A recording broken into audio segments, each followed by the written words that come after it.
Hey, how's it going? Neil Howe again, hanging out at the pool, watching the kiddos play. Thankfully, it's still nice and warm in early September here. Still time for the pool, which is great. What I want to talk to you about today is having that salesmanship mentality. Hey, Amanda, thanks for joining again. Having that salesmanship mentality, this is from John Carlton, who is great copywriter, great at developing a sales story in written form or in video form. However it is that you want to get that story out, you have to have that salesmanship mentality.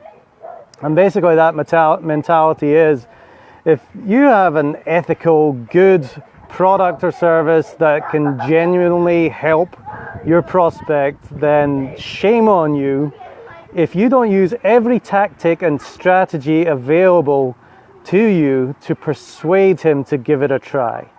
So there's so many people that kind of sell from their heels. They're like, well, this is what I got. It's here. Oh no, you don't want this. It's okay. And they don't really push for the sale. But think about it from the prospect's viewpoint. They have a problem. They have a problem that they need solved.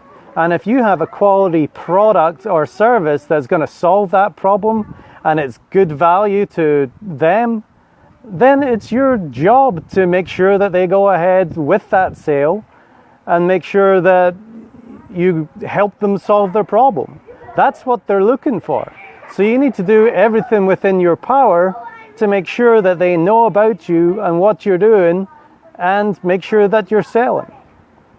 Now, the whole reason that we buy things, people have an uneasy relationship with selling. They don't like to sell. They don't like to say I'm a salesman. They don't like to push for the sale. In fact, in many presentations, that education part is fine. They can talk about their business and they can educate all day, but as soon as that transition comes to the sale, you can feel it. You can hear it in their voice. They start speeding up their words, and they get all uncomfortable, and you can just tell that the sale is coming. Hey, Paul, Fatima, how are you doing? Anyway, the reason people buy things is because they're made aware that there is something for sale. So if you're not pushing your business out there and you're not making yourself available for people so that they can see that you've got something for sale, then somebody else is. And it's not hard. All you have to do is include it in your story. In fact, stories are a great way of selling. And we've been encouraging you to tell your story and help sell through that story for the last couple of weeks now. It's all about telling that story, but stories sell as well as just tell. So you want to use your story to go through things that you have maybe done, some experiences that you've had in your life, but times where you've really invested in yourself or you've bought something and it made a tremendous difference. Those are all great things that are going to help you to sell in the long run. So your sales part doesn't have to be at the very end. You can intersperse it all throughout your story. And the other thing is, people say that salesmen are born. You're either a born salesman or you're not.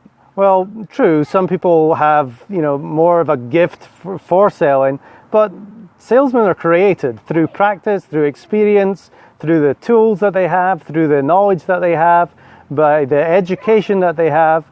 Salespeople are created or they're made, they make themselves through experience and getting out there and doing it. Like my video said yesterday, do you have a set of brass balls? Get out there and do it. The only way you're going to get better at selling is by going out there and trying to sell.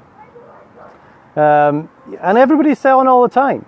Listen, if you went for a job application, if you went for an interview, or if you're trying to court somebody, or if you're married now, you had to sell yourself at some point. So everybody is selling all the time. So we shouldn't really have an easy relationship with selling. There's no such thing as to sell without selling. We're always selling. We just need to get better at it and more comfortable with it. And like I said, a great way to sell is through your story. You know, that's the kind of indoctrination that you want to give people so that they know you, they like you, and they trust you. That's all part of the selling process.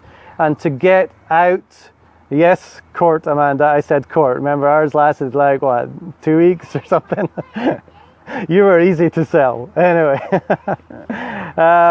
you know, develop your story, get out there, share your story with people so that they know who you are, what you stand for, what you have to sell, and therefore when it comes time to actually sell, you've been selling all along and it's not going to be a big close.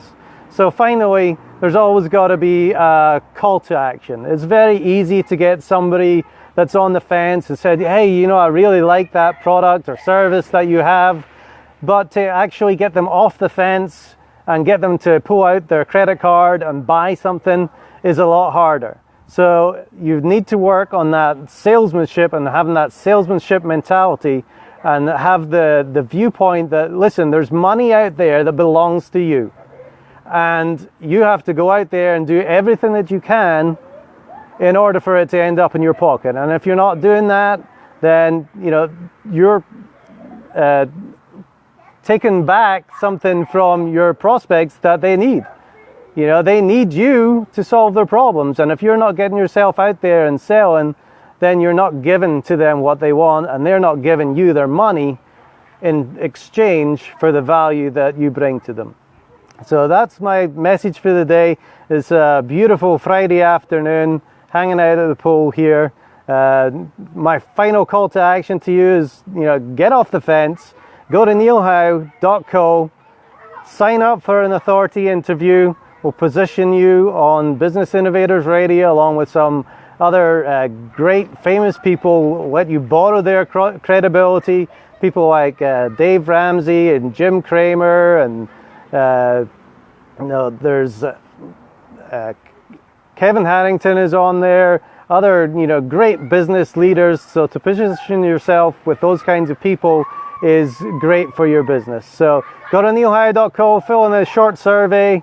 You just want to see where you are in business and what you've done before, and I would love to get you on the radio. So get out there, get it done. Let's see if we can get an interview booked for next week, and make sure you're checking out Craig Williams' video as well. See what he's got going on this Friday afternoon. But until tomorrow, get out there and get your interview done and claim that authority.